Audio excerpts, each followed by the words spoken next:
बड़ी खबर break news निकल के सामने आ चुकी है दोस्तों। बजट 2025 को लेकर बड़ी जानकारी सामने आ रही। सरकार के पास 2025 में इकोनॉमी और स्टॉक मार्केट की तस्वीर बदलने का है बड़ा मौका। दोस्तों पिछले साल सरकार ने 2 बजट पेश किए थे। पहला बजट 1 फरवरी 2024 को आया था।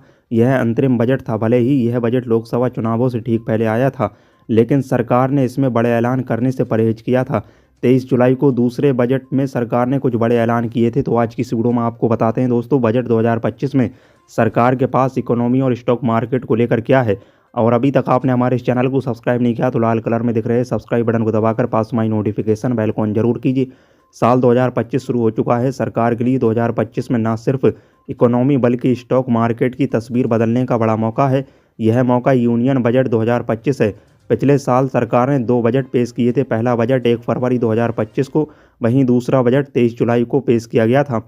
इनकम टैक्स के स्लैब में बदलाव किए थे, स्टैंडर्ड्स डिडक्शन बढ़ाया था, कैपिटल गेंस टैक्स के नियमों में बड़े बदलाव किए गए थे।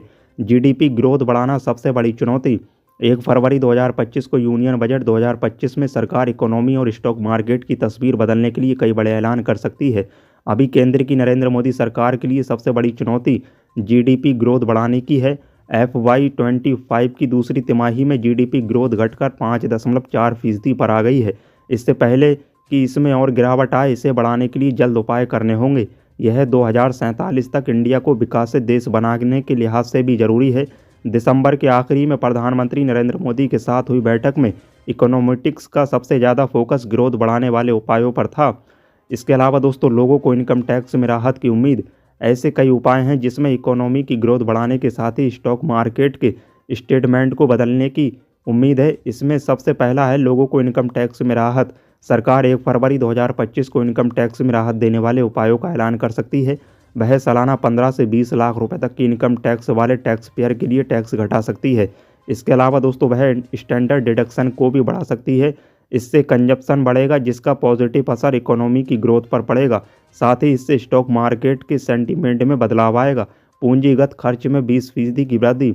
सरकार पूंजीगत खर्च के टारगेट में बड़ा इजाफा कर सकती है। अभी केंद्र की नरेंद्र मोदी सरकार के पास 4 साल से ज़्यादा का वक्त बचा हुआ है।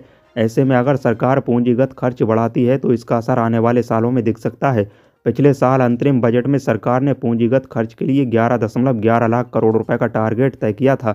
जुलाई में पेश यूनियन बजट में इस टारगेट में कोई बदलाव नहीं किया गया था। 1 फरवरी 2025 को सरकार को पूंजीगत खर्च के टारगेट को कम से कम 15 से 20% बढ़ाना चाहिए। पिछले साल लोकसभा चुनावों की वजह से सरकार के पूंजीगत खर्च की रफ्तार पहली तिमाही में सुस्त रही। इसका खराब असर इकोनॉमी की ग्रोथ पर पड़ा है। 31 दिसंबर को फिक्सल डेफिसिट के डेटा आए हैं। इससे पता चलता है कि इस वित्त वर्ष के शुरुआती 8 महीनों में सरकार का फिक्सल डेफिसिट पूरे वित्त वर्ष के तय टारगेट का करीब 50% रहा। इसका मतलब है कि इस वर्ष में सरकार का फिस्कल डेफिसिट 4.9% के तय टारगेट के बराबर है। यह इससे कम रह सकता है। इससे सरकार के लिए 1 फरवरी 2025 को फिक्सल डेफिसिट का 4.5% का टारगेट तय करना आसान हो जाएगा। यह स्टॉक मार्केट्स के लिए भी अच्छी खबर है। इससे स्टॉक मार्केट में तेज़ी आ सकती है। तो दोस्तों आपकी इस पर क्या राय, हमें कमेंट में लिखकर बताना बिल्कुल ना भूलें। आने वाली और अपडेट जानने के लिए चैनल को अभी सब्सक्राइब कीजिए।